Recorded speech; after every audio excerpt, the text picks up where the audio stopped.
Ya, meskipun IHSG pada penutupan perdagangan hari ini berhasil kembali ditutup menguat, bahkan penguatannya 6 hari beruntun, tapi sebetulnya pergerakan IHSG ini dibayang-bayangi oleh ketegangan antara China dan Taiwan yang tampaknya kian memanas. Karena pada hari Minggu kemarin beberapa kapal China melintasi garis tengah Selat Taiwan yang selama ini menjadi penyangga tidak resmi yang memisahkan kedua negara.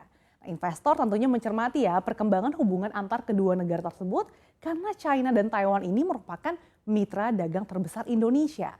Berdasarkan data BPS, China merupakan negara terbesar tujuan ekspor non-migas senilai 5,09 miliar dolar.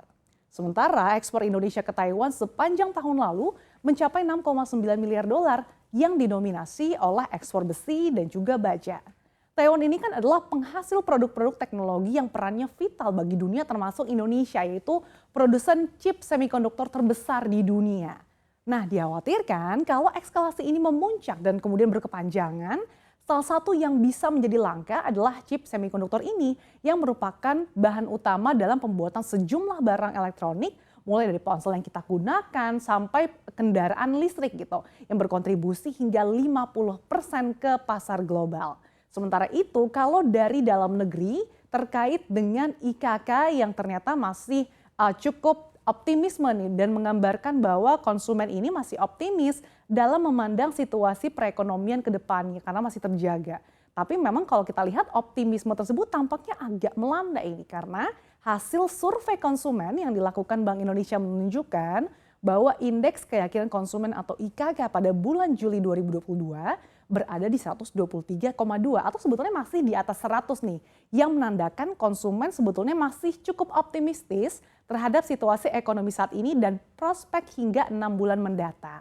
Meski demikian IKK Juli 2022 ini lebih rendah ketimbang dengan bulan sebelumnya yang mencapai 128,2. Jadi walaupun konsumen masih percaya diri, tapi kepercayaan itu sedikit menurun nih seiring adanya peningkatan harga BBM non subsidi dan juga peningkatan tarif listrik. Dengan kata lain, inflasi yang tengah menanjak ini ternyata turut menekan tingkat kepercayaan diri konsumen. Karena sebelumnya BPS menyampaikan bahwa inflasi bulan Juli ini sudah mencapai 4,9% atau tertinggi sejak Oktober 2015.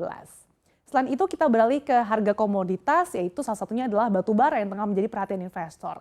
Karena kalau kita lihat trennya gitu ya, harga batu bara termal Newcastle sepekan ini saja tertekan di tengah melandainya permintaan dari China. Sementara pasokan batu bara dari Amerika Serikat dan Afrika Selatan ini tengah melimpah. Nah, kalau kita lihat trennya, memang sepanjang pekan lalu harga batu bara terkoreksi hampir 15%. Meskipun dalam setahun ini masih melesat hingga 128%. Meski demikian, harga batu bara diperkirakan bakal menguat karena embargo Uni Eropa terhadap batu bara Rusia mulai berlaku pada Rabu pekan ini. Kita beralih ke emiten yang baru melantai di bursa pada hari ini, yaitu ada anak usaha smartphone Telekom, yaitu Mora Telematika Indonesia, Mora Telindo atau Mora. Emiten yang mengalami oversubscribe hingga 200 kali ini meraup dana cukup jumbo pada hari IPO ini hingga 1 triliun rupiah.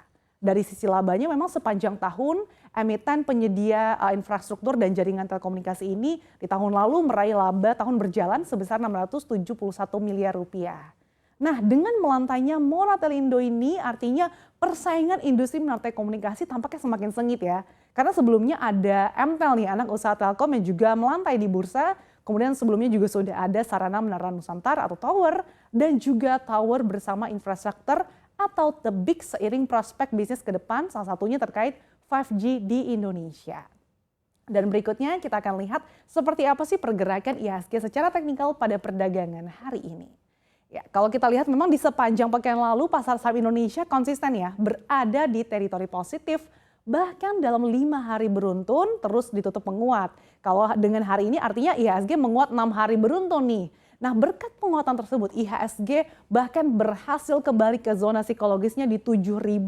Di mana positifnya IHSG memang pada pekan lalu terjadi karena berbagai data ekonomi dalam negeri yang ciamik, termasuk pertumbuhan ekonomi Indonesia yang tumbuh impresif hingga 5,4% secara year on year dan inflasi yang dikatakan masih terjaga meski di tengah ketidakpastian global dan juga tantangan inflasi yang menanjak. Nah, secara teknikal meskipun IHSG mayoritas bergerak melemah hari ini, tapi kemudian ditutup menguat begitu ya seiring dengan adanya aksi turnover yang cukup besar di Telkom, tapi IHSG ini masih bergerak dalam uptrend dalam jangka pendek dengan candlenya kalau kita lihat memang di sini terbentuk pola higher high dan juga higher low. Nah, pergerakan IHSG pun ini masih bergerak di atas moving average 20 dan MA 50-nya.